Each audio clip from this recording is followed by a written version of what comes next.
அல்லேலூயா.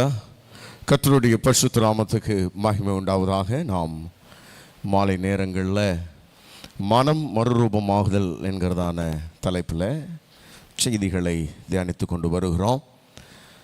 அதற்கு ஆதார வசனமாக அப்போஸ்தலனாகிய யோவான் எழுதின 3வது நிருபம் 2வது வசனத்திலிருந்து நாம் காரியங்களை பார்த்து கொண்டு வருகிறோம். அந்த வசனத்தில் 3 முக்கியமான பகுதிகள் இருக்கிறதாக நாம் பார்க்கிறோம். ஒன்று, பிரியமானவனே என்றதான பகுதி. பிரியமானவனே என்று அவர் யாரை அழைக்கிறார் என்றால், ஒரு ரட்சிக்கப்பட்ட தேவனுடைய பிள்ளையை, அதாவது புதிய ஆவியை தரித்து கொண்ட புது சிருஷ்டியாக்கப்பட்ட ஒரு மனுஷனை பிரியமானவனே என்று அழைக்கிறார். இப்போ ரட்சிக்கப்பட்டவருடைய ஆவி தேவனுக்கு பிரியமானதாக இருக்கிறது என்பதில் எந்த சந்தேகமும் கிடையாது. முதல் பகுதி. 2வது பகுதி, உன் ஆத்துமா வாழ்கிறது போல அப்படின்னு சொல்கிறாரு. இந்த ஆத்துமா வாழ்கிறது போல நீ எல்லாவற்றிலும் வாழ்ந்து சுகமாக இருக்க வேண்டும். எல்லாவற்றிலும் வாழ்ந்து சுகமாக இருப்பது என்பது இந்த பூமிக்குரிய நம்முடைய எல்லா விதமான நல்வாழ்க்கையை குறிக்கிறதா இருக்குது. அப்போ எல்லா விதமான நல்வாழ்க்கை, இந்த சரீரத்தில் இந்த பூமியில் வாழ்கிற எல்லா காலமும் நாம் எல்லாவற்றிலும் வாழ்ந்து சுகமாக இருக்க வேண்டும் என்பது தேவனுடைய விருப்பம், தேவனுடைய சித்தம். அப்படி வாழணும்னா உன் ஆத்துமா வாழ்கிறது போல அப்படின்னு ஆண்டவர் என்ன பண்ணுறாருனா, ரொம்ப அழகாக யோவான் மூலமாக அதை நமக்கு எழுதி வைக்கிறார். இப்போ ஆத்துமானா என்ன அப்படின்னு நம்ம பார்த்தோம். ஒரு மனிதன் என்பவன் 3 பிரிவாக பிரிக்கப்பட்டிருக்கிறான் என்று பரிசுத்த வேதம் சொல்லுகிறது. ஆவி, ஆத்துமா, சரீரம் என்கிறதான 3 பகுதியாக இருக்கிறான். இந்த 3 பகுதியிலேயும் மனுஷன் எப்படி இருக்கிறான்றதை பற்றியும், பிறகு இந்த 3 பகுதியிலேயும் அவனுடைய ரட்சிப்பை பற்றியும் நம்ம பார்த்தோம். பிறகு இன்னும் கொஞ்சம் ஆழமாக இந்த ஆவின்னா அது என்ன, ஆத்துமானா என்ன, சரீரம்னா என்னன்னு இன்னும் வருகிற வாரங்களில் நம்ம பார்ப்போம். 3 நிலைகளில் ரட்சிப்பை பற்றி பார்த்தோம். பிறகு இந்த ஆத்மா வாழ்கிறது அப்படின்ற அந்த வார்த்தைக்கு பொருள் என்ன, ஆத்மா வாழ்கிறதுனா என்ன அப்படின்றதில் கொஞ்சம் கவனம் செலுத்த விரும்பணும். பாருங்க, ஒரு மனுஷன் ரட்சிக்கப்படும் போது ஆவியானது என்ன பண்ணுதுன்னா ரட்சிக்கப்பட்டுருது. சரீரம் இனிமேல் கர்த்தர் வரும்போது ரட்சிக்கப்படும். இதுக்கிடையில் இந்த ஆத்மான்ற ஒன்று தான் அனுதின ரட்சிப்பு அல்லது அனுதினம் புதிதாக்கப்படுதலுக்கு உட்படுத்தப்படுகிறது. அப்போ இந்த ஆத்மா வாழுகிறதுனா என்னென்னா, ஒவ்வொரு நாளும் தேவனுடைய வார்த்தையை ஏற்றுக்கொண்டு அந்த வார்த்தைக்கு இந்த ஆத்மாவை கீழ்ப்படிய பண்ணும்போது இந்த ஆத்மா தேவனுடைய வார்த்தையினாலே உயிர்ப்பிக்கப்பட்டு அது செழிக்கிறது. இந்த ஆத்மா ஒரு நீர்ப்பாய்ச்சலான தோட்டம் போல ஒரு மகிழ்ச்சி நிறைந்த ஒரு ஆத்மாவாக இது என்ன பண்ணுதுன்னா பூரிக்கிறதாக நம்ம பார்க்குறோம். ஏன்னா இந்த ஆத்மா நிறைய நேரத்தில் இந்த உலகத்தோடு ஒட்டிக்கிட்டு இருக்குது. நிறைய காரியங்களை வருகிற நாட்களில் பார்க்க போகிறோம். சும்மா எக்ஸாம்பிளுக்கு ஒன்று வேணால் சொல்கிறேன், நீங்கள் வாசிங்க. சங்கீதம் 119:25 நீங்கள் வாசிப்பீர்களானால், சங்கீதம் 119:25 வாசிங்க பார்க்கலாம். என் ஆத்துமா மண்ணோடு ஒட்டி கொண்டிருக்கிறது, உமது வசனத்தின்படி என்னை உயிர்ப்பியும், உமது வசனத்தின்படி என்னை உயிர்ப்பியும். என் ஆத்மா என்ன பண்ணுதுன்னா, இங்கே ஏதோ அதுக்கு சில பிரச்சனைகள் இருக்குது. இந்த ஆத்மாவை ஆண்டவரே நீர் என்ன பண்ணணும்னா உயிர்ப்பிக்க வேண்டியதாக இருக்கிறது. எப்படி உயிர்ப்பிக்கணும்? உம்முடைய வசனத்தின்படி. அப்போ வசனம் நமக்குள்ளே வர அதனால தான் யாக்கோபில் நம்ம அந்த வசனத்தை வாசித்தோம் இல்லையா? யாக்கோபு 1ஆம் அதிகாரத்தில் நம்ம வாசிப்போம்ல, 21 சகல விதமான துர்க்குணத்தையும் பொல்லாப்பையும் நீங்கள் என்ன பண்ணுங்கள், நீக்கிவிட்டு உங்கள் ஆத்துமாக்களை ரட்சிக்க வல்லமை உள்ளதாக இருக்கிற வசனத்தை சாந்தமாக என்ன பண்ணுங்கள், ஏற்றுக்கொள்ளுங்க. அப்போ வசனத்தை ஏற்றுக்கொள்ளும் பொழுது இந்த ஆத்மா உயிர்ப்பிக்கப்படுகிறது. இந்த ஆத்மா உயிர்ப்பிக்கப்பட்ட பிறகு இந்த ஆத்மா என்ன பண்ணுதுன்னா வாழுகிறது. ஏசாயா 55ஆம் அதிகாரத்தில் 2-3 வசனங்களில் சொல்கிறாரு, எனக்கு செவி கொடுங்க. இந்த ஆத்மா பாருங்கள் எதையோ தேடுது. இந்த மனசு இருக்குது பாருங்கள், கண்டதையும் நினச்சி ஏங்கும், கண்டதை நினச்சி கவலைப்படும். சாப்பாடு இல்லைனா கவலைப்படும், துணி இல்லைனா கவலைப்படும், நல்ல வீடு இல்லைனா கவலைப்படும், பக்கத்து வீட்டுக்காரங்க நம்மக்கிட்ட பேசலைன்னா கவலைப்படும், வீட்டுக்காரர் சண்டை போட்டால் கவலைப்படும், எல்லாத்துக்கும் கவலைப்படும். இந்த ஆத்மா ரொம்ப எதை நினச்சாவது ஏங்கிக்கிட்டே இருக்கும். அதனால தான் சொல்கிறார் அவர் ஏசாயா 55 ரொம்ப தெளிவா ஒரு காரியத்தை சொல்றாரு பாருங்க. என்ன சொல்றாரு? நீங்கள் அப்பம் அல்லாததற்காக, அவர் சொல்றாரு பாருங்க, நீங்கள் அப்பம் அல்லாததற்காக பணத்தையும் திருப்தி செய்யாத பொருளுக்காக உங்கள் பிரயாசத்தையும் செலவழிப்பானே. சொல்றாரு, நீங்க திருப்தி செய்யாத பொருள்களை தேடிதான் எப்போ பாரு ஓடிக்கிட்டே இருக்கிறீங்க. உங்களை சந்தோஷப்படுத்தாத விஷயத்தை தேடி தான் ஓடுறீங்க. திருப்தி செய்யாத பொருளுக்காக உங்கள் பிரயாசத்தை நீங்கள் செலவு பண்ணிகிட்டே இருக்கிறீங்க. அதனால சொல்கிறாரு, கொஞ்சம் எனக்கு செவி கொடுத்து, அவ்வளோதான், கொஞ்சம் எனக்கு செவி கொடுங்க, என் வார்த்தையை கொஞ்சம் கேளுங்க. என் வார்த்தையை கேட்டிங்கன்னா உங்கள் ஆத்துமா எப்படி ஆகிடும்னா, உங்கள் ஆத்துமா கொழுப்பான பதார்த்தத்தினால் திருப்தி ஆகும்ன்றார். உங்கள் ஆத்துமா திருப்தி ஆகும். கொழுப்பான பதார்த்தத்தை சாப்பிட்டா எப்படி சரீரம் கொழுக்குமோ அந்த மாதிரி உங்கள் ஆத்மா திருப்தி ஆகணும். எப்போ? என் வார்த்தையை கேட்க கேட்க கேட்க உங்கள் ஆத்மா கொழுக்கும்ன்றார். எரேமியா 39 அதான் சொல்கிறார். 39ஆம் அதிகாரம் 10-11 நீங்கள் எனக்கு செவி கொடுத்து பாருங்கள், நான் சொல்கிறேன், உங்களுடைய ஆத்மா பூரிக்கும்ன்றார். எரேமியா 31 இருக்கா பாருங்க.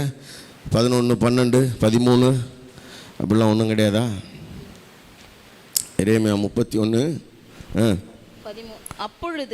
அப்பொழுது கன்னிகைகளும் வாலிபரும் முதியோரும் கூட ஆனந்த களிப்பாய் மகிழுவார்கள். 11 படிக்கணுமா?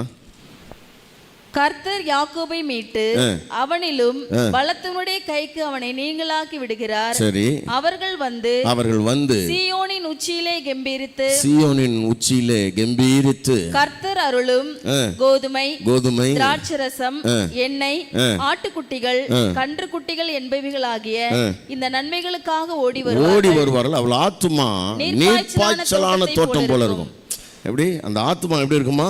நீர்ப்பாய்ச்சலான தோட்டம் போல இருக்கும். அதுக்கப்புறம் இங்க இன்னொரு இடத்துல சொல்றாரு, ஆசாருடைய ஆத்துமா என்ன பண்ணும்? ஆசாரியர்களின் ஆத்துமாவை கொழுமையானவைகளினால் பூரிப்பாக்குவேன். நான் பூரிப்பாக்குவேன். ஒரு ஆத்துமாவை நான் பூரிப்பாக்குவேன். ஒரு ஆத்துமாவை நீர்ப்பாய்ச்சலான தோட்டத்தை போலாக்குவேன். உங்க ஆத்துமா உயிர்ப்பிக்கப்படும். உங்க ஆத்துமா திருப்தியாகும். உங்க ஆத்துமா மகிழ்ச்சியாகுன்றார்.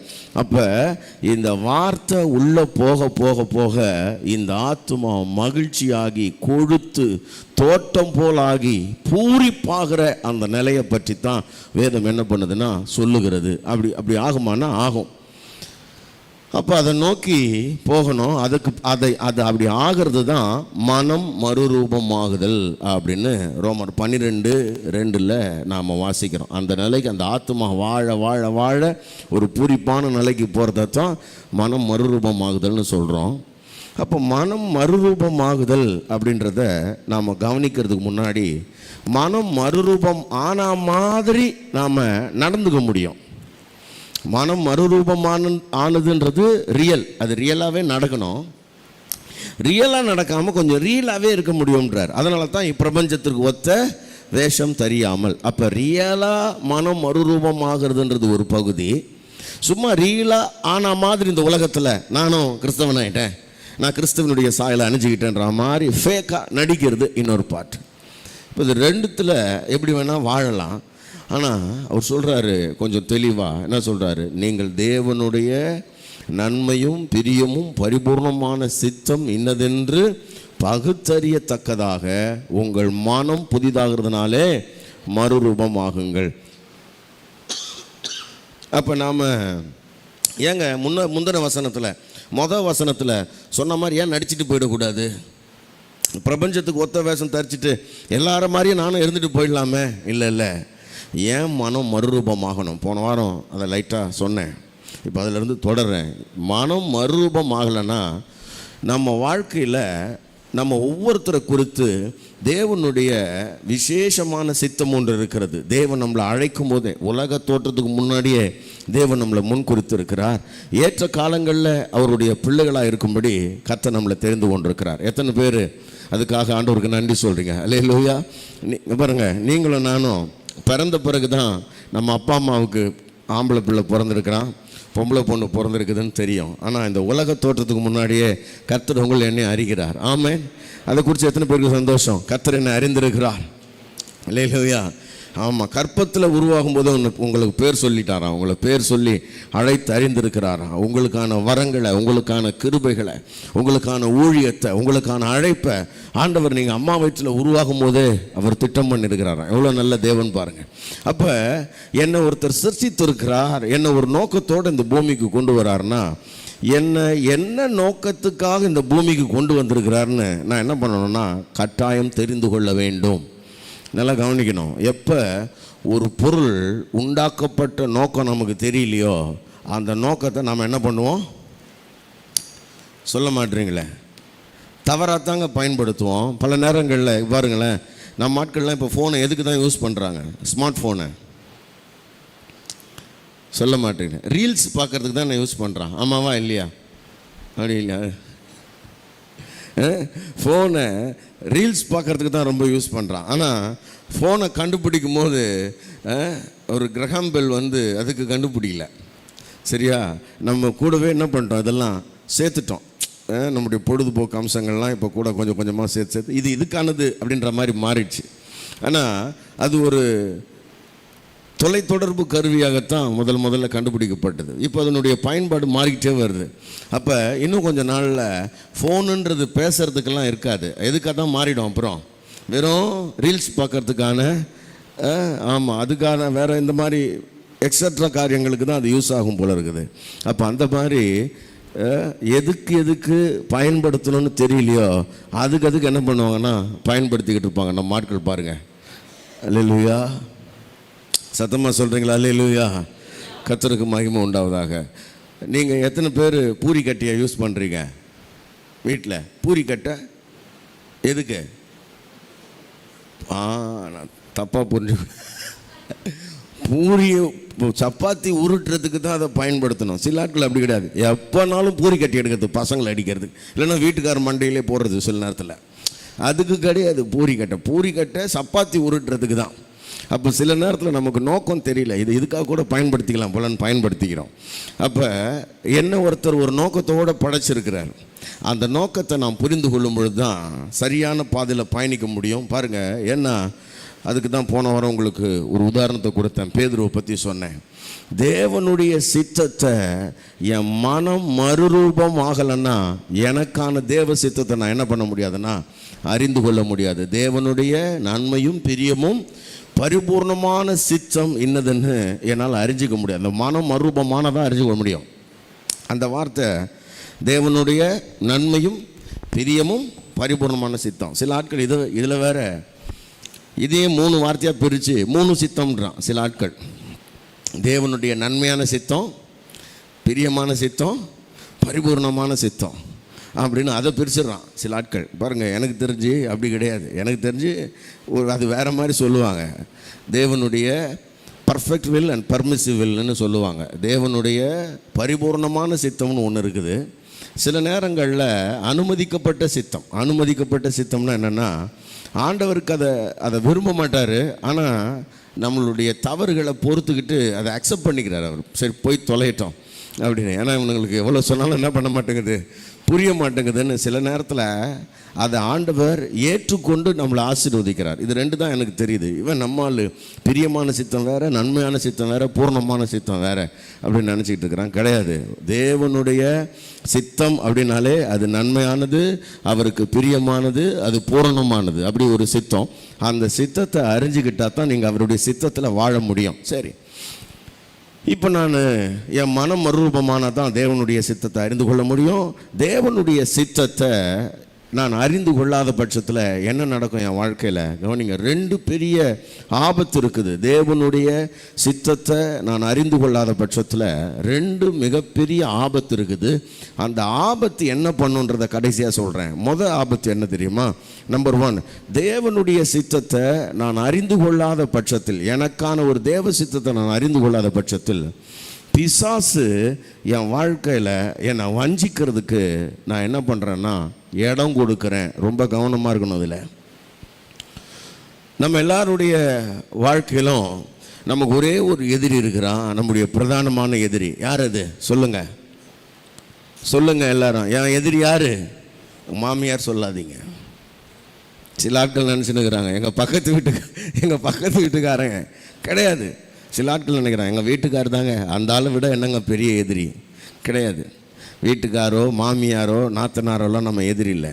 நமக்கு ஒரே எதிரி நம்முடைய எதிராளியாகிய பிசாசானவன். அந்த பிசாசானவன் எதற்காக வருகிறான் என்று வேதம் சொல்லுகிறது என்றால், இந்த வேதம் ரொம்ப தெளிவாக சொல்லுது, அவன் கொல்லவும் அழிக்கவும் திருடவும் வருகிறான். ஒரு தேவ பிள்ளையோட வாழ்க்கைக்குள்ள அவன் வந்து பார்க்குறான் பாருங்களேன், கெர்ச்சிக்கிற சிங்கம் போல யாரையாவது விழுங்கலாமா, யாருடைய வாழ்க்கையாவது கொள்ளையிடலாமா, யாருடைய சமாதானத்தையாவது திருடலாமான்றதுக்காக பிசாசு சுற்றி வகை தேடி திரிகிறானா.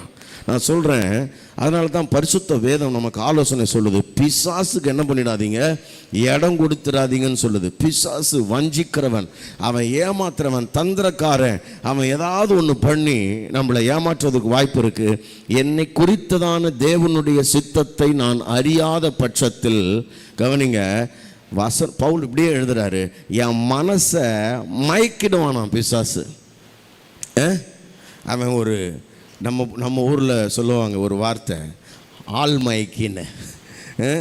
ஆள்மயக்கி. இந்த ஆள்மயக்கின்ற வார்த்தைக்கு சரியான பொருள் யாருக்கு தான் பொருந்தோம் சொல்லுங்க? பிசாசுக்கு பொருந்தோம். படிங்க, அவன் எங்கே ஆள் எப்படி மயக்கிறான் வாசிங்க. நீங்கள் பாருங்கள், எல்லாம் உங்களுக்கு இப்படி தான் சொல்ல வேண்டியதாக இருக்குது. போங்க. 2 கொரிந்தியர் 2ஆம் அதிகாரம் 10-11 வசனங்கள். பிறகு 2 கொரிந்தியர் 11:3 ஒருத்தர் படிங்க. எவனுக்கு நீங்கள் மன்னிக்கிறீர்களோ அவனுக்கு நானும் மன்னிக்கிறேன். எவனுக்கு நீங்கள் மன்னிக்கிறீர்களோ அவனுக்கு நானும் மன்னித்திருக்கிறேன். மேலும் எதை நான் மன்னித்திருக்கிறேனோ அதை உங்கள் நிமித்தம் கிறிஸ்துவனுடைய சன்னிதானத்திலே மன்னித்திருக்கிறேன். அதை உங்கள் நிமித்தம் கிறிஸ்துவின் சன்னிதானத்திலே நான் என்ன பண்றேன்?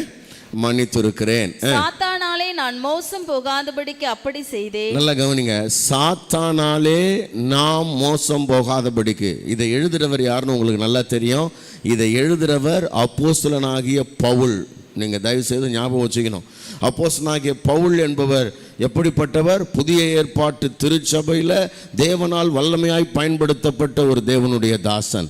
ஆண்டவருடைய அழைப்பை ஏற்றுக்கிட்டு, கவனிங்க, அந்த அழைப்பை தெளிவுபடுத்துறதுக்கு, தனக்கு கொடுக்கப்பட்ட அந்த வெளிப்பாட்டை தெளிவுபடுத்துறதுக்கு எந்த மனுஷங்க கிட்டையும் கன்சல்ட் பண்ணாமல் நேராக அரபி தேசத்துக்கு போய் அங்கே பல ஆண்டுகள் தங்கியிருந்து கர்த்தருடைய வெளிப்பாட்டை பெற்றுக்கிட்டு வந்த மனுஷன். அதனால தான் மாம்சமும் ரத்தமும் அவருக்கு இதை வெளிப்படுத்தலை. மாம்சத்தோடு நான் ரத்தத்தோடு யோசனை பண்ணாமல் எழுதுறாரு.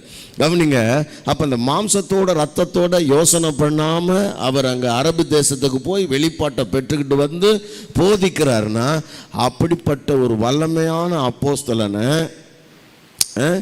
அவனுடைய வஸ்திரங்கள் பட்டெல்லாம் சுகமாகுது. அவனுடைய மேலே போட்டிருக்கிற ஷாலை கொண்டு வந்து போட்டால் அதில் சுகம் கிடைக்குது. அப்படிப்பட்ட ஒரு வல்லமையான ஊழியக்காரன் சொல்கிறாரு, நாம் வஞ்சிக்கப்படாதபடி.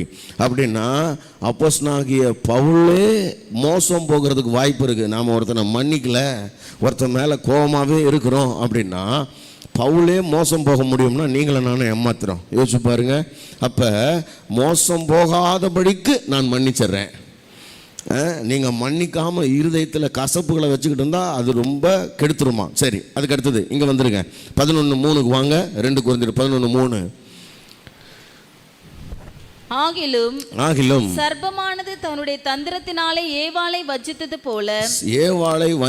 போல உங்கள் மனதும் கிறிஸ்துவை பற்றி உண்மையின்றி விலகும்படி. கவனிங்க, கிறிஸ்துவை பற்றிய உண்மை நின்று விலகும்படி கெடுக்கப்படுமோ என்று பயந்திருக்கிறேன். உங்க மனசு கெடுத்துருவானோன்னு நான் பயப்படுறேன்றார். உங்க மனசு கெட்டு போயிரும் போல இருக்கு, எனக்கு ரொம்ப பயமா இருக்குது அப்படின்றாரு. பாருங்க, அப்ப மனசை கெடுக்கிறதுல பிசாசு ரொம்ப கெட்டிக்காரன். மனசை கெடுக்கிறதுல யார் கெட்டிக்காரன்? பிசாசு கெட்டிக்காரன். கவனிங்க, ஏன்னா நல்லா கவனிங்க. ஏன் இதை பவுல் எழுதுறாரு தெரியுமா? ஆதியில் ஏதேன் தோட்டத்தில் தேவ சாயலா, பூரணமான தேவ சாயலா, நல்லா ஞாபகம் வச்சுக்கணும். ஆதாமும் ஏவாளும் உண்டாக்கப்பட்ட போது எப்படி இருந்தாங்க? ஆதாம் ஏவாளும் உண்டாக்கப்பட்ட போது எப்படி இருந்தாங்க? ஆதியாகமம் 1:26 சொல்லுகிறது, நமது சாயலாகவும் நமது ரூபத்தின்படியேயும் அவர்களை உண்டாக்குவோமாக. அப்படியானால் பூரண தேவ சாயலாக இருந்த ஒரு தேவ பிள்ளைகளை இந்த சர்ப்பமானது வஞ்சிக்குமானால், நல்லா கவனிங்க, நம்ம ஆவியில தான் இப்ப தேவ சாயல் இருக்குது. நம்ம ஆத்மாவிலோ சரீரத்திலோ இப்ப தேவ சாயலை நோக்கி போயிட்டு இருக்கிறோம். அப்ப நம்ம தேவ சாயல்ல இன்னும் பூரணராயிடல, முழுமையான தேவ சாயல்ல நம்ம ஆத்மா வந்துடல. அவங்களையே வஞ்சிப்பானா. நம்மளை வஞ்சிக்கிறது ரொம்ப சாதாரணமான காரியம் அவனுக்கு. அதனால தான் சொல்றாரு, எனக்கு பயமா இருக்குது அப்படின்றாரு.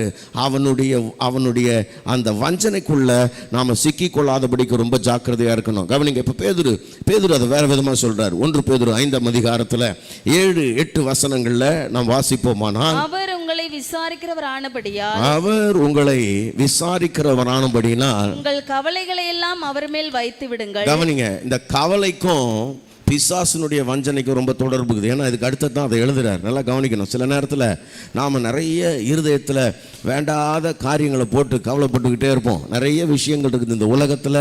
நமக்கு உபத்திரவங்கள் ஏராளம் உண்டு, போராட்டங்கள் உண்டு. 1-2 பிரச்சனைனா பரவாயில்ல, பிரச்சனைக்கு மேலே பிரச்சனை வந்துக்கிட்டே தான் இருக்கும். ஆனால் இங்கே பாருங்க, பேதுரு என்ன சொல்கிறாருன்னா, உங்கள் கவலைகளை எல்லாம் அவர் மேல் வச்சிடுங்க. ஏன் அப்படின்னா, கவலை அவர்கிட்ட வச்சிடுங்க. கவலையை இருதயத்தில் வச்சுக்கிட்டு இருந்தீங்கன்னா இப்ப அந்த கவலையை யார் பயன்படுத்திப்பாங்களா? பிசாசு பயன்படுத்திப்பான். அடுத்த வசனத்துல சொல்றாரு, புத்தி உள்ளவர்களா இருங்கள். கொஞ்சம் தெளிவாயிடுங்கப்பா. கவனிங்க, இருதயத்துல ரொம்ப கவலை போட்டு அழுத்த என்ன நடக்குதுன்னே தெரியாது. ஒரே குழப்பமா இருக்கும். உங்க மனசு போட்டு மன பாரத்துல கவலையில உழந்துகிட்டு இருந்தீங்கன்னா உங்களை சுத்தி என்ன நடக்குதுன்னே தெரியாத அளவுக்கு வேதனை உங்களை நிரப்பிடும். தெளிந்த புத்தி உள்ளவர்களா இருங்கள், ஏனெனில் உங்கள் எதிராளியாகிய பிசாசானவன் கெர்ச்சிக்கிற சிங்கம் போல் எவனை விழுங்கலாமோ என்று வகை தேடி. அப்ப நல்லா கவனிங்க, கெர்ச்சிக்கிற சிங்கம் போல வகை தேடி திரிகிறான். அவனுக்கான ஒரு வாசல் தான் நீங்க ரொம்ப கவலையா இருக்கிறது. இது ஒரு முக்கியமான பாயிண்ட் இல்லை? நீங்க கவலைனால நிறைந்திருக்கும் பொழுது, பிசாசு உங்க வாழ்க்கையை ஆளுகை செஞ்சிட முடியுது. பிசாசு உங்க வாழ்க்கைக்குள்ள என்ட்ராயிட முடியுது. அதனால தான் பாருங்க, பவுல் எவ்வளோ பெரிய பாடுகள் மத்தியிலேயும் அவர் என்ன பண்றாருன்னா, நாங்கள் எவ்வளோ பாடுகள் பட்டாலும் கிறிஸ்துவினாலே உண்டாகிற ஆறுதல் எங்களை நிறைக்கிறதுன்னு சொல்றாரு. 2 கொரிந்தியர் 1ஆம் அதிகாரத்துக்கு போகும்பொழுது, எங்கள் வாழ்க்கையில் பாடுகள் பெருகிறது. எவ்வளோ நாங்கள் நிந்திக்கப்படுறோம், அவமானப்படுறோம், வேதனைப்படுறோம். ஆனால் எல்லாவற்றின் மத்தியிலேயும் கர்த்தருடைய ஆறுதல் எங்களுக்கு பெருகுகிறது. நாங்கள் எல்லா பக்கத்திலும் என்ன பண்ணுறோம், ஒடுக்கப்பட்டாலும் நாங்கள் என்ன ஆகிடுறதில்ல, மனம் முறிவடைகிறது இல்லை, நாங்கள் சோர்ந்து போகிறது இல்லைன்றார். ரொம்ப முக்கியம். எப்போ உங்கள் வாழ்க்கையில் தேவ சித்தத்தை நீங்கள் தெரிஞ்சுக்கலையோ, அந்த தேவ சித்தத்தை தெரிந்து கொள்ளாத பட்சத்தில் பாருங்க, சின்ன சின்ன காரியங்கள் வந்து உங்கள் வாழ்க்கைக்குள்ள என்ட்ராகும். அதனால பிசாசு உங்களை வஞ்சிக்கிறதுக்கு ரொம்ப வாய்ப்பு இருக்குது. நிறைய விஷயங்களை குறித்து நீங்கள் என்ன பண்ணாதீங்க, தயவு செய்து கவலைப்படுறதை நிறுத்துங்க. இதெல்லாம் இன்னும் கொஞ்சம் நாள் பொறுத்து, இன்னும் கொஞ்சம் நேரம் எடுத்து நம்ம பேச போகிறோம். அதில் ஒன்று சொல்கிறேன். ஏன்னா பிசாசு எந்தெந்த வழியெல்லாம் வர முடியும். அதில் ஒன்று, நீங்கள் அதிகமாக கவலைப்படுறீங்க பாருங்க, இந்த கவலையின் மூலமாக பிசாசு உங்களோட வாழ்க்கைக்குள்ள வந்து விடுவதற்கு நிறைய வாய்ப்பு இருக்கிறது. பிரைஸ் காட், ஹல்லேலூயா. அதனால தான் பவுல் எழுதுறாரு, ஜெபம் பண்ணும்போது எப்படி ஜெபம் பண்ணுமா, ஜெபத்துக்கு வரும்போது எப்படி ஜெபம் பண்ணணும். நமக்கு என்ன சொல்லி கொடுக்கப்பட்டது? கர்த்தர் மேல் பாரத்தை வைத்து விடு, அப்படி தானே சொல்லியிருக்கு. அதுலேயும் ஒன்றும் தப்பு இல்லை. ஆனால் பவுல் இன்னும் கொஞ்சம் அட்வான்ஸாக போயிடுறார். நீங்கள் ஒன்றுக்கும் கவலைப்படாமல் வரும்போதே, அதாவது இங்கே இது என்ன இருக்குது, வந்து கவலையெல்லாம் வச்சுடுன்னு சொல்கிறாரு. வந்து கவலையெல்லாம் வச்சுட்டு, இப்போ பேதுரு கூட அதான் சொன்னார், அவர் உங்களை விசாரிக்கிறவரானபடியெல்லாம் உங்கள் கவலைகளெல்லாம் அவர் மேல் வைத்து விடுங்கள். இப்போ வந்து வச்சுடுன்றாரு. பேதுருவும் சரி, தாவீதும் சரி, அங்கே சங்கீதக்காரனாகி தாவீதும் சரி, வந்து கவலையெல்லாம் வச்சுடுன்றார். ஆனால் பவுல் சொல்கிறாரு, கவலையை இறக்கி வச்சுட்டு வா முதல்லன்றார். நீங்கள் ஒன்றுக்கும் கவலைப்படாமல் முதல்ல அதெல்லாம் ஓரங்கட்டு, தூக்கி வச்சிரு. எல்லாவற்றையும் குறித்து ஸ்தோத்திரத்தோடு கூடிய ஜெபத்தினாலும் வேண்டுதல்னாலும் உங்களோட விண்ணப்பங்கள் என்ன பண்ணுங்க, தேவனுக்கு தெரியப்படுத்துங்கள். அப்போ முதல்ல கவலையை தூக்கி ஓரமாக போட்டுட்டு அப்புறம் வந்து ஜெபம் பண்ணுறதுக்கு வா அப்படின்றார். அப்போ ஏன்னா இந்த கவலைகள் கூட உங்களோட வாழ்க்கையில் பிசாசை உள்ளே கொண்டு வந்துடும். சரி, பிசாசு உள்ளே வந்தால் என்ன ஆகும், நம்ம லைஃபோட ட்ராக்கை மாற்றிடுவான். எப்படி மாற்றுவான் கவனிங்க. இப்போ ஒரு பக்கம் கவலை வருது. கவலை வந்துச்சுன்னா பிசாசு பாருங்களேன், ஒவ்வொன்றா தான் உள்ளே அனுப்புவான் அவருடைய ஆயுதங்களை. சின்ன சின்னதாக இந்த ஒரு நாட்டை பிடிக்கணும்னா சின்ன சின்ன பகுதிகளாக பிடிக்கிற மாதிரி பிசாசு ஒவ்வொரு ஏரியாவையாக நம்மளை ஆக்கிரமிப்பு பண்ணுறது பாருங்கள். முதல்ல கவலை வரும். கவலைக்கு அடுத்ததாக நம்ம லைஃப்பில் என்ன பண்ணோன்னா 1-2 பாவங்கள் என்ன பண்ணோன்னா கவலையோடு கூட சேர்ந்து பாவங்கள் உள்ளே வந்துடும். நீங்கள் வாசிக்கிறீங்களா? பாவ சோதனைகள் நம்ம வாழ்க்கைக்குள்ளே வரும் பாருங்கள். அதை பிறகு நம்மளால் என்ன பண்ண முடியும்? சின்ன சின்ன பாவங்களை கூட சில நேரங்களில் ஜெயிக்க முடியாமல். நான் சொல்கிறது யாரை சொல்கிறேன்? ரட்சிக்கப்பட்ட ஒரு தேவனுடைய பிள்ளைகளை சொல்கிறேன். இப்போ நான் முன்னாடி வாசித்த எல்லா வசனமும் சபைகளுக்கு எழுதப்பட்டதுன்றதை நீங்கள் மறந்துடக்கூடாது. 2 கொரிந்தியரில் 2ஆம் அதிகாரத்தில் நீங்கள் வாசித்ததும் சரி, 11ஆம் அதிகாரத்தில் வாசித்ததும் சரி, 1 பேதுருவில் 5ஆம் அதிகாரத்தில் பேதுரு எழுது, இதெல்லாமே சபையில் ரட்சிக்கப்பட்ட தேவ பிள்ளைகளுக்கு பிசாசை குறித்ததான எச்சரிப்பு கொடுக்கப்பட்டது. இது புறஜாதிகளுக்கு கொடுக்கப்பட்டதில்லை, ரட்சிக்கப்பட்ட தேவ பிள்ளைகளுக்கு கொடுக்கப்பட்டது. சரி, அப்போ பிசாசு உள்ளே வர்றான். ஒரு பக்கம் கவலை வருது, கவலையோடு கூட சேர்ந்துட்டு அடுத்தது சின்ன சின்ன பாவ சோதனைகள் வரும் பாருங்க. அந்த பாவ சோதனைகள் வந்ததுன்னா வாழ்க்கையில் அதை மேற்கொள்ள முடியாத ஒரு மோசமான நிலை நம்முடைய வாழ்க்கையில் வந்துடும் பாருங்க. இந்த ஆத்மாவில் அநேக எண்ணங்கள் இருக்குது, அநேக புத்திகள் இருக்குது, நிறைய கெட்ட புத்திகள் இருக்குது. நமக்கு நம்முடைய எண்ணங்களும் சரி, நம்முடைய விருப்பங்களும் சரி, நம்முடைய செயல்களும் சரி, நிறைய தவறுகள் நிறைந்ததாக இருக்குது. ஆனால் இதை முதல்ல எனக்குள்ள இதெல்லாம் தவறுகள் இருக்குதுன்றத ஒரு மனுஷன் என்ன பண்ணணும்னா உணரணும். அந்த தவறுகளை மேற்கொள்கிறதுக்கு ஆவியானுடைய கிருபையை நாம் நாடணும். இல்லைன்னா நம்ம வாழ்க்கையில் நாம் எந்த சோதனைகளையும் என்ன பண்ண முடியாதுன்னா மேற்கொண்டு வெளியே வரவே முடியாது. நல்லா கவனிங்க. இப்போ பவுல் எழுதுகிறார் எபேசு சபைக்கு. தயவு செய்து வாசிங்க. எபேசியர் 4ஆம் அதிகாரம் 22 27 வசனம் வரைக்கும். அந்தபடி முந்தின நடக்கைக்குரிய மோசம் போக்கும் இச்சைகளாலே. நல்லா கவனிங்க. முந்தின நடக்கை பிந்தின நடக்கைன்றார். முந்தின நடக்கைன்னா எப்போ? ரட்சிக்கப்படுறதுக்கு முன்னாடி, கிறிஸ்துவுக்குள்ளே வர்றதுக்கு முன்னாடி. ஒரு பழைய மனுஷனுடைய நடக்கை இருக்குதுல்ல, அது கொஞ்சம் எப்போவுமே தப்பாக தான் இருக்கும். ஏன்னா தேவனை அறியாத காலத்தில், சத்தியம் நமக்கு புரியாத காலத்தில் நாம் மனம் போன போக்கில் வாழ்ந்துக்கிட்டு இருப்போம். மனம் போன போக்கில் போவோம். எது சரி எது தப்புன்னே தெரியாது. இது ஒரு காலம் இருக்கும். சரி, இப்போ ரட்சிக்கப்பட்டுட்டோம்பா.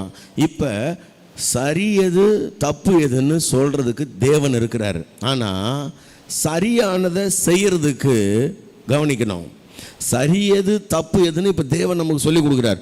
ஆனாலும் சரியானதை செஞ்சிட முடியுதா? இல்லையே. இப்போ இந்த சரியானதை செய்கிறதுக்கு தொடர்ந்து அவருடைய கிருபையை நாட வேண்டியதாக இருக்குது. ஆவியானுடைய பலனை நாம் நாட வேண்டியதாக இருக்குது. அவரை அல்லாமல் இந்த வாழ்க்கை நமக்கு சாத்தியம் இல்லை. ஆவியானுடைய பலன் இல்லாமல் இது சாத்தியம் கிடையாது. அதனால தான் சொல்கிறாரு, பரிசுத்த ஆவி உங்களிடத்தில் வரும்போது நீங்கள் பலன் அடைந்து. அப்போ நான் எந்த ஏரியாவில் பலவீனமாக இருக்கிறேன் என்பதை நான் கண்டறிய வேண்டியது அவசியம். Price God. ஆமென் சொல்லுங்கள் பார்க்கலாம். அல்லேலூயா. இங்கே பாருங்களேன், வியாதிக்கேற்ற மாதிரி தான் மருந்து. ஆமாவா இல்லையா? வியாதிக்கேற்ற மாதிரி தானே மருந்து. என்ன சொல்கிறீங்க? ஒருத்தருக்கு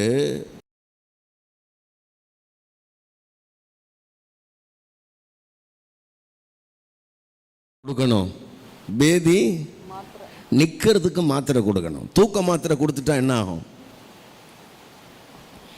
சொல்ல மாட்டீங்களே. பேதி நிற்கிறதுக்கு மாத்திரை கொடுக்கணும். என்ன மாத்திரை கொடுத்துட்டா? இப்போ தூக்க மாத்திரை கொடுத்துட்டா ரொம்ப பேதியாகி ரொம்ப ஓஞ்சிட்டாருப்பா பாவம். அவர் நின்றுன்னு இருந்தால் போயிட்டே இருக்குது. கடகடன்னு டாய்லெட்டுக்கு அதுக்கும் போயிட்டு வர வேண்டியதாக இருக்குது. அதனால் அவருக்கு தூக்க மாத்திரை கொடுத்து தூங்க வச்சுட்டா என்ன ஆகும்? சொல்லுங்கப்பா. தூங்கினே இருப்பார், போயினே இருக்கும். புரியலையா? தூங்கிட்டே இருப்பார், போயினே இருக்கும். இப்போ ட்ரீட்மெண்ட்டு கரெக்டாக கொடுக்கணும். பேதி நிற்கிறதுக்கு தான் மாத்திரை கொடுக்கணும். தூக்க மாத்திரை என்ன பண்ணக்கூடாது? கொடுக்கக்கூடாது. அப்போ நல்லா கவனிக்கணும். என் பிரச்சனை என்னன்றதை நான் இந்த வேதத்தின் வழியாக கண்டறிய வேண்டியது அவசியமாக இருக்கிறது. நல்லா கவனிக்கணும். என் உள்ளான மனுஷனை எனக்கு ரொம்ப அழகாக காண்பித்து கொடுக்கக்கூடிய ஒரு அற்புதமான கண்ணாடி இந்த தேவனுடைய வார்த்தை. எத்தனை பேர் நம்புறீங்க? வரும்போது கண்ணாடி பார்த்துட்டு வந்தீங்களா? குட். பார்க்கணும். பார்க்கலன்னா பாருங்கள். சில ஆள் ரொம்ப ரொம்ப மூன்றாவது வானத்திலே வாழ்ந்தீங்கன்னா கண்ணாடிலாம் பார்க்காதீங்க அப்படின்னு யாராவது சொன்னாங்கன்னா அதெல்லாம் கேட்காதீங்க. கண்ணாடிலாம் பாருங்கள். கண்ணாடி பார்த்து நேர்த்தியாக உடுத்தி சர்ச்சைக்கு வரணும். எங்கே போனாலும் அதான் பண்ணணும். அது வெளியில், நம்மளை வெளியில் பார்க்குறதுக்கு. நம்மளை உள்ளே பார்க்குறதுக்கு ஒரு அற்புதமான கண்ணாடி இந்த வேத வசனம். நான் சொல்கிறேன், இதை கடைசியாக எப்போ பார்த்தீங்க? கடைசியாக இந்த கண்ணாடியை எப்போ பார்த்தீங்க? அந்த கண்ணாடியை பார்க்குறீங்க. அதாவது நிறைய பேர் பைபிள் படிப்பாங்க. அதில் நிறைய விசுவாசிகள் உலகத்தில் பல இடங்களில் ரெகுலராக பைபிள் ரீட் பண்ணுற நிறைய தேவ பிள்ளைகள் இருக்கிறாங்க. ரொம்ப நல்ல விஷயம் அது. ஆனால் நீங்கள் பைபிள் படிக்கிறீங்களே, அதில் நீங்கள் தெரியுறீங்களா? அந்த பைபிளில் நீங்கள் உங்களை பார்க்குறீங்களான்னு கேட்குறேன். வாசிக்கிறீங்களா? யாக்கோபில் 1ஆம் அதிகாரத்துக்கு வாங்க பார்க்கலாம். யாக்கோபு 1ஆம் அதிகாரம் சுயாதீன பிரமாணமாகிய இந்த பூரண பிரமாணத்தை வாசிங்க.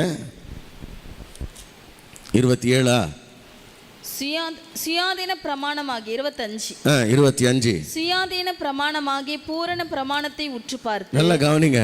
சுயாதீன பிரமாணமாகிய இந்த பிரமாணத்தை உற்று பார்த்து அப்படின்னா என்ன அர்த்தம்? இதை உற்று பார்த்தீங்கன்னா அதில் யார் தெரிவான்னா நீங்கள் தெரிவிங்க. நீங்கள் ஆபிரகாமை பார்த்தாலும் நீங்கள் தெரிவிங்க, தாவீதை பார்த்தாலும் நீங்கள் தெரிவிங்க, பேதுருவை பார்த்தாலும் நீங்கள் தெரிவிங்க. அங்கே உள்ள கொஞ்சம் ஆழமாக பார்க்கணும். அதான் முக்கியம். கொஞ்சம் உற்று பார்க்க கர்த்தர் அந்த கண்ணாடியின் வழியாக உங்களை காட்டுவார். உங்கள் மனசு எப்படி இருக்குதுன்னு காட்டுவார். அப்போ அதை பார்க்கும் பொழுது இப்போ என் உள்ளான மனுஷன் எப்படி இருக்கிறான் அப்படின்றத கண்டறிந்து, இப்போ வாங்க எபேசியரில் எங்கே நம்ம விட்டோமோ அங்கே வந்துடுங்க. 22 படிச்சுட்டு இருக்கிறோம் இல்லையா? படிங்க பார்க்கலாம். கெட்டு போகிற பழைய மனுஷனை கலைந்து போட்டு அந்தபடி முந்தின நடக்கைக்குரிய மோசம் போக்கும் இச்சைகளாலே கெட்டு போகிற பழைய மனுஷனை நீங்கள் கலைந்து போட்டு உங்கள் உள்ளத்திலே புதிதான ஆவி உள்ளவர்களாகி. உள்ளத்துல இப்ப ஆவி புதுசாயிடுச்சு. இப்போ அந்த புதிய ஆவி கேட்டபடி, இந்த ஆவி புதுசான அந்த புதிய மனுஷனுக்கு ஏற்றபடி மெய்யான நீதியிலும், நல்லா கவனிங்க, மெய்யான நீதியிலும் பரிசுத்தத்திலும் தேவனுடைய சாயலாக சிருஷ்டிக்கப்பட்ட புதிய மனுஷனை தரித்துக் கொள்ளுங்கள். அன்றியும் நாம் ஒருவருக்கொருவர் அவயங்களாய் இருக்கிறபடியால் பொய்யை களைந்து அவனவன் பிறனுடனே மெய்யை பேச கடவன். ஓகே, அப்படியே வரிசையா சொல்லிட்டே வர்றார். நம்ம கிட்ட நம்ம எதெல்லாம் கவனம் செலுத்தணும்ன்றத அவர் பேசிட்டே வர்றாரு. அவனவன் பிறனோட பொய்யை களைந்து என்ன பண்ணணுமா? மெய்யை பேசணும். அப்புறம் நீங்கள் கோபம் கொண்டாலும் பாவம் செய்யாதிருங்கள். இப்ப கோபம் வருது பாருங்க. பொய் பழைய மனுஷனுடையது, மெய் புதிய மனுஷனுடையது. கோபம் பழைய மனுஷனுடையது, இப்போ சாந்தம் புதிய மனுஷனுடையது. கோபம் வரும், ஆனால் அந்த கோபத்தை நீங்கள் என்ன பண்ணுங்க? பாவமாக்கிடாதீங்க. கோபம் கொண்டாலும் பாவம் செய்யாதிருங்கள். அந்த கோபத்தை இருதயத்துக்குள்ளே எடுத்துகிட்டு போய் அதை கசப்பாக்கி அதை பகையாக்கிடாதீங்க. அது பழைய மனுஷனுடைய சுபாவம். கோபம் கொண்டாலும் பாவம் செய்யாதிருங்கள். எதுக்குள்ள கோபம் மாறிடணுமா? சூரியன் அஸ்தமிக்கிறதுக்கு முன்னாக. அப்படின்னா எத்தனை நாள்? அன்னைக்கு நைட்டு. அப்படியாம்மா? சரி, இப்போ நான் ஒரு கேள்வி கேட்குறேன்.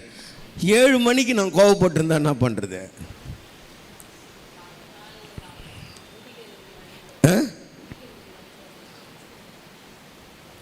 உதிக்கிறதுக்கு முன்னாடி கோபம் போயிடணுமா? பாருங்களேன், ஒருவேளை 5 மணிக்கு கோபம் வந்துருந்துன்னா என்ன பண்ணுறதுங்க? 6 மணிக்கு சூரியன் அஸ்தமிக்கும். 1 மணி நேரத்தில் கோபம் போயிடுமா? உங்களில் எத்தனை பேருக்கு 1 மணி நேரத்தில் கோபம் போயிடும்? சோத்திரம். கர்த்தர் உங்களை ஆசீர்வதிப்பார். அல்லேலூயா. பயிற்சி செய்வோம், ஆண்டவர் நமக்கு கிருபை தருவார். ஏன் இதெல்லாம் எழுதுறாரு? இங்கே பாருங்களேன், சூரியன் அஸ்தமிக்கிறதுக்குள்ள கோபம் போயிடட்டும், கோபம் கொண்டாலும் பாவம் செய்யாதிருங்கள். அப்போ இந்த கோபம் பாவமாக மாறும். எப்படி? உள்ள போய் அது பகையா கசப்பா மாறும் பொழுது அது பகையா மாறுது. அடுத்தது அது பாவமா மாறுது. பகையா மாறும்போது பாவமாகுது. அடுத்தது சொல்றாரு, படிங்க, ரொம்ப முக்கியமானது அடுத்ததுல தான் இருக்குது. பிசாசுக்கு இடம் கொடாமலும் இருங்கள். இங்க தான் பார்த்தீங்களா ஏங்க? அப்போ அங்கே நீங்கள் பார்த்தீங்க, கவலைப்படும் போது பிசாசு உள்ள வரான்னு பேதுரு சொல்கிறாரு. இங்கே பொய் சொல்லும்போது பிசாசு உள்ளே வந்துடுறான்றாரு. பிறகு அத்தோட இடத்துல கோபம் கொள்ளும் போதும் பிசாசு உள்ளே வந்துடுறான்றாரு. கோபம் பாவம் ஆயிடுச்சுன்னா பிசாசு என்ன பண்ணுறான்? உள்ளே வந்துடுறான். வாழ்க்கையில் நம்மளை இதில் போட்டு கட்டிடுறான் பாருங்க. அத்தோட நிறுத்தலை. சரி, பொய் கோபத்தோடு தான் வரானா? இல்லை, திருடு. அடுத்தது திருடில் வரான். பின்னாடி சொல்கிறாரு, திருடுகிறவன் இனி திருடாமல். அப்போ திருட்டுத்தனம் வந்துடுது உள்ள. கவனிங்க, அப்படியே வரிசையாக ஒன்று பின்னாடி ஒன்றா நம்முடைய வாழ்க்கையை பிசாசு என்ன பண்ணுறான்னா ஆளுகை செய்ய ஆரம்பிக்கிறான். நீங்கள் ரொம்ப ஜாக்கிரதையாக இருக்கணும். அப்போ பிசாசு ஒன்று பின்னாடி ஒன்றா கொடுத்து நம்மளை ஆக்கிரமிப்பு செஞ்சு என்ன பண்ண போகிறான்னா, தேவன் எனக்கு வச்சிருக்கிறதான ஆசீர்வாதத்தை, எனக்கு வச்சிருக்கிறதான இலக்கை நான் அடைய முடியாதபடி அவன் கெடுத்து விடுகிறத நாம் அங்கே பார்க்க முடியுது. ஆகவே தயவு செய்து உங்கள் வாழ்க்கையில் பிசாசுக்கு இடம் கொடாதிருங்கள். இடம் கொடுத்தா ஒன்று பின்னாடி ஒன்று பாவ சோதனைகளை கொண்டு வந்து நம்முடைய வாழ்க்கையை பாருங்க ரொம்ப சீக்கிரத்தில் கெடுத்துருவான். இன்னொரு வசனத்துக்கு போகலாம். கொலோசையர் 3ஆம் அதிகாரம் 7-9 வசனங்கள் வரையில நம்ம வாசிக்கலாம். நீங்களும் முற்காலத்தில் அவர்களுக்குள்ளே சஞ்சரித்த போது, நம்மள தான் சொல்றாரு, நீங்களும் முதல்ல ஒரு வாழ்க்கை இருந்தது உங்களுக்கு, கிறிஸ்துவுக்கு முன். அந்த வாழ்க்கையில் எப்படி இருந்தீங்கன்னா, அவர்களுக்குள்ளே சஞ்சரித்த போது அவைகளை செய்து கொண்டு வந்தீர்கள். இப்பொழுதோ கோபமும் மூர்க்கமும் பொறாமையும், கோபம் மூர்க்கம் பொறாமை, உங்கள் வாயில் பிறக்கலாகாத தூஷணமும் வம்பு வார்த்தைகளுமாக இவைகளெல்லாம் விட்டு இதெல்லாம் நீங்க என்ன பண்ணுங்க, விட்டுடுங்க. கோபம் மூர்க்கம் பொறாமை, வாயில பிறக்கலாகாத வம்பு வார்த்தைகள், இவைகளெல்லாம் நீங்க என்ன பண்ணிடுங்க, விட்டு விடுங்கள். 9வது வசனம், ஒருவருக்கொருவர் பொய் சொல்லாதிருங்கள். ஒருவருக்கொருவர் பொய் சொல்லாதிருங்கள். பழைய மனுஷனையும் அவன் செய்கைகளையும் நீங்க என்ன பண்ணுங்க, கலைந்து போடுங்கள். எல்லாத்தையும் கலைந்து போட்டு புதிய மனுஷனை தரிச்சுக்கிட்டு இப்படி வாழ்கிறதுக்கு பழகுங்க. ஏன்னா இந்த வாழ்க்கை, கவனிங்க, இப்படி வாழ்கிறதுக்கு நீங்கள் உங்களை பயிற்றுவிக்கலைன்னா பிசாசினால் வஞ்சிக்கப்படக்கூடும். பிசாசு பலவிதமான பாவ சோதனையில் கொண்டு வரக்கூடும். சரி, சோதனையை கொண்டு வந்தால் தான் என்னையா, ஆண்டவர் உங்களுக்கு வச்சுருக்காருல ஒரு லக்கு, நீங்கள் போய் அடைய வேண்டிய இடம் இருக்குல்ல, அதை அடைய முடியாதபடி ஃபெயிலியர் ஆகிடும். வாழ்க்கை தோல்வியில் முடியும். 2 உதாரணத்தை வேகமாக சொல்லி முடிக்கிறேன். நம்பர் 1, யூதாஸ் காரியத்துன்னு ஒருத்தர் இருக்கிறார், தெரியுமா உங்களுக்கு? யூதாஸ் காரியத்து யாருமா சொல்லுங்க? இயேசு கிறிஸ்துவோட சீஷரா? சரி, அப்புறம் அதை தாண்டி வேற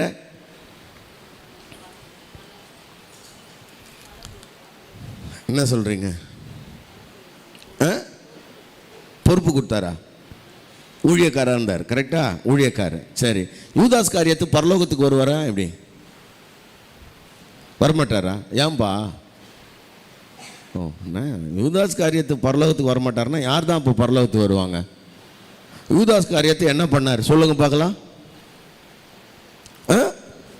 ஊட்டி விட்டாரா? காட்டி கொடுத்தாரா? சரி, காட்டி கொடுத்தா அப்போ அவர் என்ன பண்ணியிருக்காரு? நல்லது தானே பண்ணியிருக்காரு. இயேசு கிறிஸ்துவை காட்டி கொடுத்ததுனால அவர் நல்லது தானே பண்ணியிருக்காருன்றேன். இப்போ காட்டி கொடுத்ததுனால தானே இயேசு கிறிஸ்துவை என்ன பண்ணாங்க, சிலுவையில் அரைஞ்சாங்க இல்லையா? ஆமாவா இல்லையா? இப்போ இயேசப்பா சிலுவையில் அரைஞ்சதுனால தானே இந்த உலகத்துக்கு மன்னிப்பும் மீட்பும் உண்டாச்சு. ஆமாம் தானே? அப்படி பார்த்தா யூதாஸ் காரியத்தை நல்லது தானே பண்ணியிருக்காரு. ஆமாம் தானே? இல்லையா? என்னதான் அப்போ கரெக்டாக ஏதாவது சொல்லுங்க. ஏசப்பாவை காட்டி கொடுத்தாரா? சரி, இதை விட இன்னொரு முக்கியமான விஷயம் சொல்கிறேன். இதை விட முக்கியமானது, ஏசப்பாவை காட்டி கொடுத்தாரு. காட்டி கொடுத்ததுனால தான் அவரை சிலுவையில் அடிச்சாங்க. சிலுவையில் அடிச்சதுனால தான் இந்த பூமிக்கே என்ன வந்துச்சு, ரட்சிப்பு வந்துச்சு. கரெக்டா? அப்போ யூதாஸ் காரியத்து ரட்சிப்பில் ரொம்ப முக்கியமான பங்காற்றி இருக்கிறார். ஆமாவா இல்லையா? ஒன்று, இது ஒரு பக்கம். ரெண்டாவது, இன்னொரு முக்கியமான விஷயம் என்னன்னா, யூதாஸ் காரியத்து இப்படி காட்டி கொடுப்பான்னு பைபிளில் ஏற்கனவே எழுதியிருக்குது, சங்கீதத்தில். சரியா? புரியுதா உங்களுக்கு? என் மேல் என்னுடைய தோழனும் என்னுடைய சிநேகிதனுமாகிய அவன் தான் என்ன பண்ணுறான், காட்டி கொடுத்தான், என் மேலே குதிகால தூக்கணும்னு அங்கே எழுதியிருக்குது. அப்போ வேத வாக்கியம் நிறைவேறாததுக்காகத்தானே அவர் காட்டி கொடுத்தாரு. இவர் காட்டி கொடுக்கலன்னா வேத வாக்கியம் எப்படி நிறைவேறும்? புரியுதா? பைபிளில் எழுதியிருக்குது அவரை பற்றி, அதைத்தானே அவர் நிறைவேற்றினார். அப்போ கண்டிப்பாக பரலோகத்துக்கு வரத்தானே செய்வார்னு நான் கேட்குறேன். மிஷியா ரொம்ப டீப்பாக யோசிக்கிறான், ஏதோ சரியாக இப்போ பதில் சொல்லுவான்னு நினைக்கிறேன். பைபிளில் எழுதி இருக்கிறதுனால தானேப்பா காட்டி கொடுத்தாரு. அப்போ பைபிளில் இருக்கிற அந்த ப்ராஃபஸியை ஃபுல்ஃபில் பண்ணுறதுக்கு அவர் என்ன பண்ணியிருக்கார், ஹெல்ப் பண்ணியிருக்கார் இல்லையா? அப்போ பரலோகம் வருவார் தானே.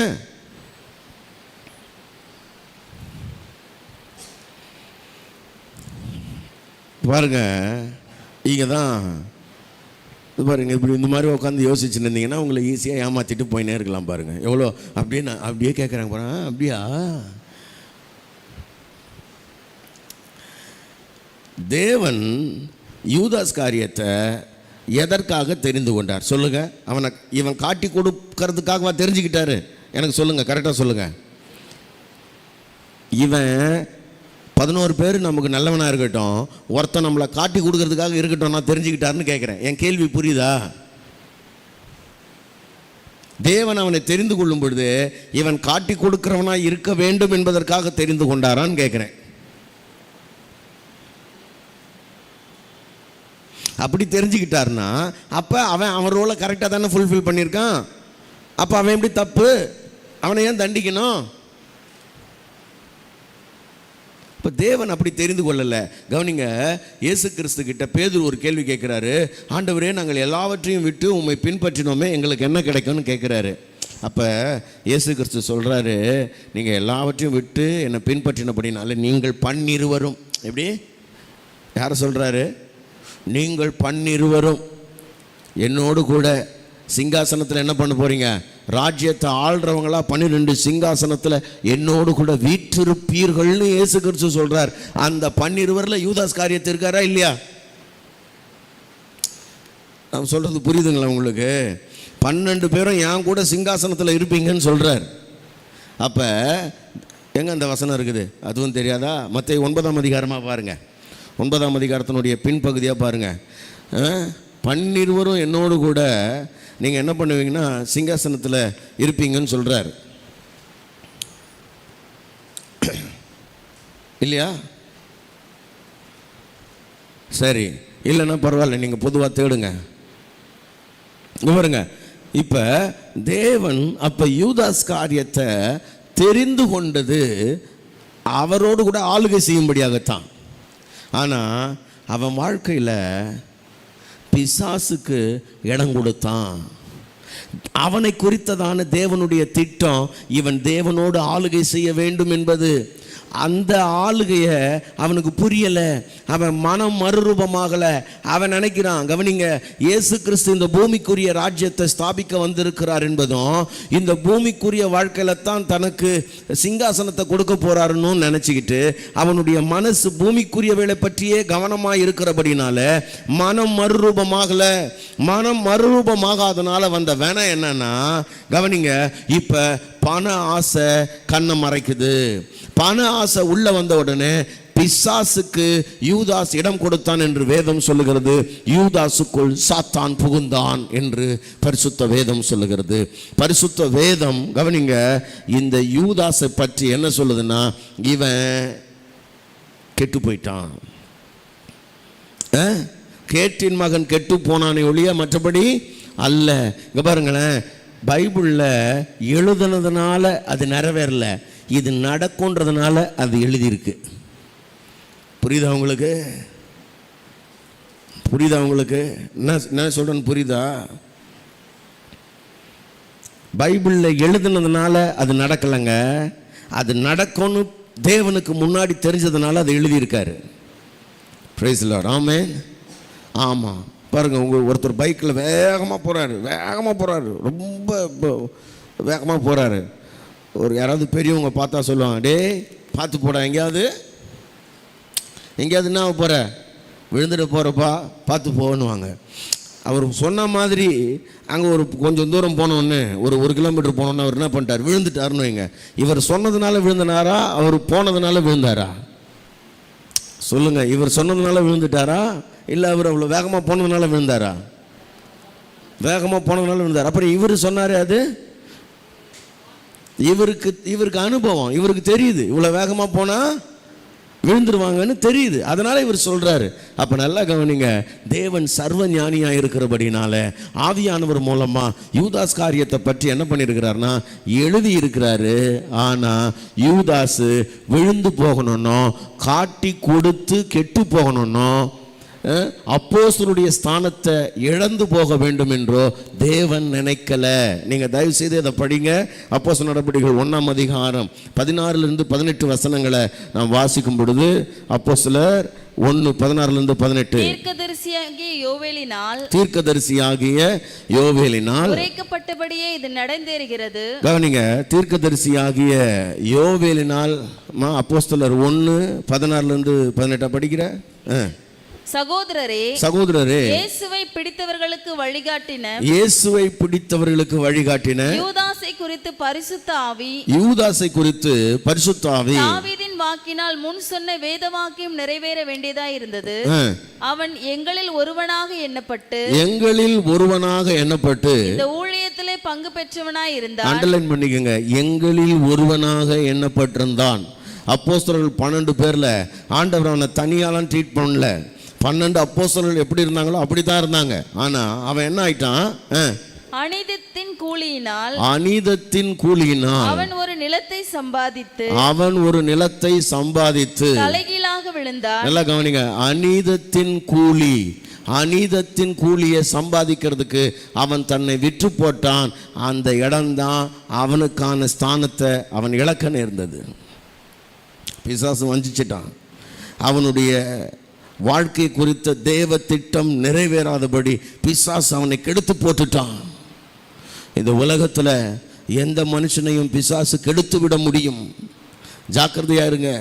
உனக்குள்ளதை நீ பற்றி கொண்டிரு, உன் கிரீடத்தை நீ இழந்து போகாதபடி ஜாக்கிரதையாயிரு அப்படின்னு ஆண்டவர் ஏன் எச்சரிக்கிறாருன்னா, இந்த உலகத்தில் இயேசு கிறிஸ்துவோடவே உண்டு உறங்கி அவருடைய சத்தத்தை அனுதினமும் கேட்டு வந்த இந்த யூதாஸ் காரியத்தை வஞ்சிக்கப்பட முடியுமானால், வாரத்தில் ஒரு நாள் சர்ச்சைக்கு வந்தும் வராமலும், பிரசங்கத்தை கேட்டும் கேளாமலும், ஜெபித்தும் ஜெபிக்காமலும் இருக்கிற நாம் வஞ்சிக்கப்படுறது ரொம்ப எளிது.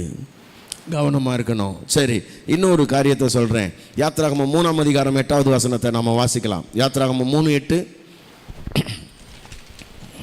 அவர்களை எகிப்தியரின் கைக்கு விடுதலையாக்கவும் அவர்களை அந்த தேசத்திலிருந்து நீக்கி கானானியர் ஏத்தியரும் எமோரியரும் பெரிசியரும் ஏவியரும் எபூசியரும் இருக்கிற இடமாகிய பாலும் தேனும் ஓடுகிற நலமும் விசாலமுமான தேசத்தில் கொண்டு போய் சேர்க்கவும் இறங்கினேன். சரி, இப்பொழுதும் இஸ்ரவேல் புத்திரரின் கூக்குரல் என் சந்நிதியில் வந்து எட்டினது.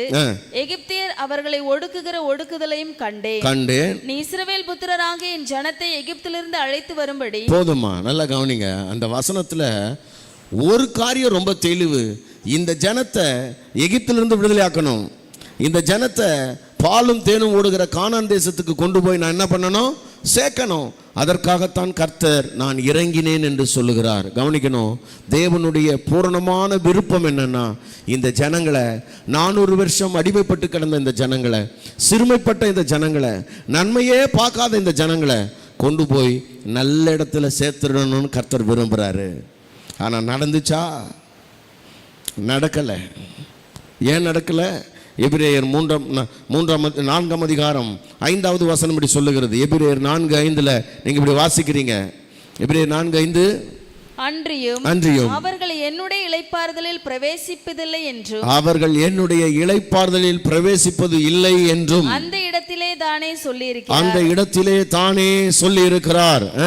ஆகையால் சிலர் அதில் பிரவேசிப்பது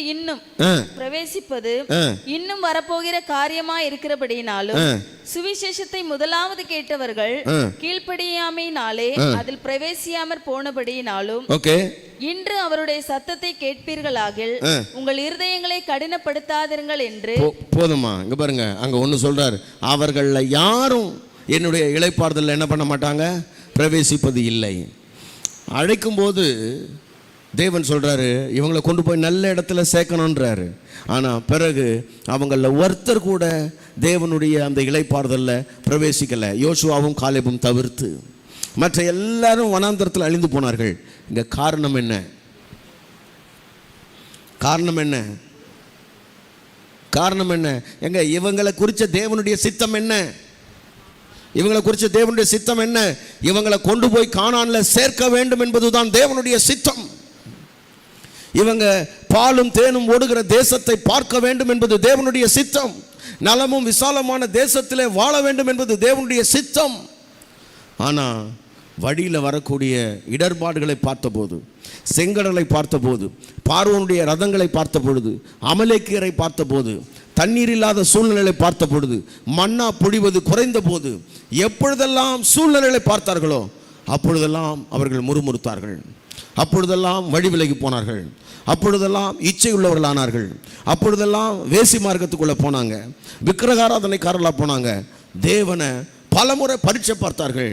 பிசாசு அவருடைய வாழ்க்கைக்குள்ளே வருவதற்கு வாசலை திறந்து வச்சாங்க. கவனிங்க, தேவ சித்தம் அவர்கள் நல்ல வாழ்க்கையை சுதந்திரிக்க வேண்டும் என்பது.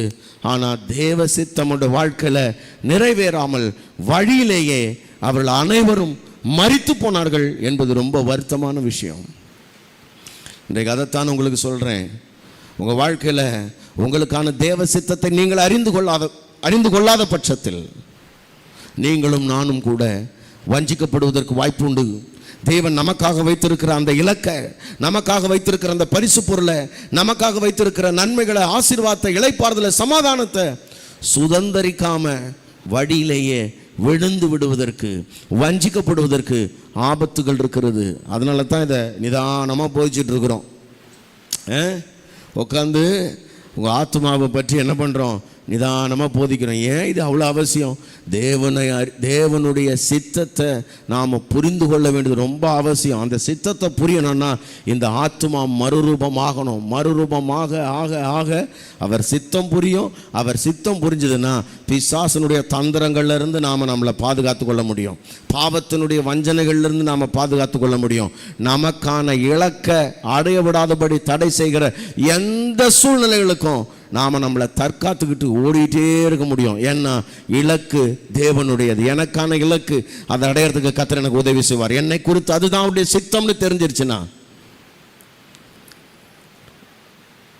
நல்லா கவனிங்க, ஒரு ஸ்கூலில் படிக்கிற பிள்ளைங்க ஸ்கூலில் எக்ஸாம் நடக்கும்போது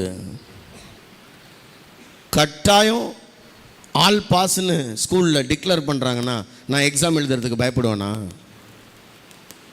ஆல் பாஸ்ன்னு டிக்ளேர் பண்ணுறாங்கன்னா எக்ஸாம் எழுதுறதுக்கு எனக்கு பயம் இருக்குமான்னு கேட்குறேன். சொல்ல மாட்டீங்களே, சொல்லுங்கள். எக்ஸாம் எழுதுறதுக்கு எனக்கு பயம் இருக்குமான்னு கேட்குறேன். எக்ஸாம் அட்டன் பண்ண எல்லாரும் பாஸ் அப்படின்னு சொல்கிறாங்கன்னு வைங்களேன். ஆப்சண்ட் ஆகாமல் அட்டன் பண்ண எல்லாரும் பாஸ்ன்னு சொன்னால் நான் எக்ஸாம் அட்டன் பண்ணுறதுக்கு நான் என்ன பண்ணணும், பயப்படணுமான்னு கேட்குறேன். இல்லை, அப்போ எக்ஸாம் அட்டன் பண்ணுற எல்லாரும் பாஸ்ன்ற மாதிரி தான் எனக்கான தேவ திட்டம் என்பது. நல்லா கவனிங்க, என் சுகவாழ்வு, என் சமாதானம், என் இளைப்பாறுதல், எனக்கான நித்திய ஜீவன் என்பதை நாம் மறந்துடக்கூடாது. அதுக்கு கொண்டு போகிறதுக்கு தான் கர்த்தர் வழி நடத்திக்கிட்டு இருக்கிறார். அப்போ எதிர்க்க வர்ற சோதனைகளெல்லாம் நான் எப்படி சந்திக்கணுமோ அதை சந்திக்கிறதுக்கு கர்த்தர் எனக்கு கிருபை தருவார். ஜெயம் எடுக்க கர்த்தர் எனக்கு உதவி செய்வார். ஆமென், அல்லேலூயா. பக்கத்தில் கைப்பிடி சொல்லுங்கள். கொஞ்சம் நம்ம மனசு தான் எல்லாத்துக்கும் காரணம். இந்த மனசை கொஞ்சம் டியூன் பண்ணுறதுக்கு பழகுங்க. சொல்லுங்கள் பார்க்கலாம். இந்த மனசை கொஞ்சம் டியூன் பண்ணணும். அல்லேலூயா. அடுத்த வாரத்தில் இருந்து கவனிங்க, இந்த ஆவினா என்ன, ஆத்மானா என்ன அப்படின்றத அடுத்த வாரம் சொல்ல போகிறேன். உங்கள் ஆவி ரட்சிக்கப்படுறதுக்கு முன்னாடி இருக்கிற ஒருத்தனுடைய ஆவி எப்படி இருக்கும், ரட்சிக்கப்பட்ட பிறகு இந்த ஆவி எப்படி என்ன ஆகுது அப்படின்றதெல்லாம் பார்க்க போகிறோம். கர்த்தர் நமக்கு கிருபை தருவாராக. ஆமென் சொல்லுங்கள் பார்க்கலாம். அல்லேலூயா. God bless you. நான் உங்களுக்கு ஜெபம் பண்ண போகிறேன். எல்லாரும் எழுந்து நிற்போம். Praise God. எல்லாரும் எழுந்து நிற்போம். ஆண்டவரை நோக்கி பார்க்கலாம்.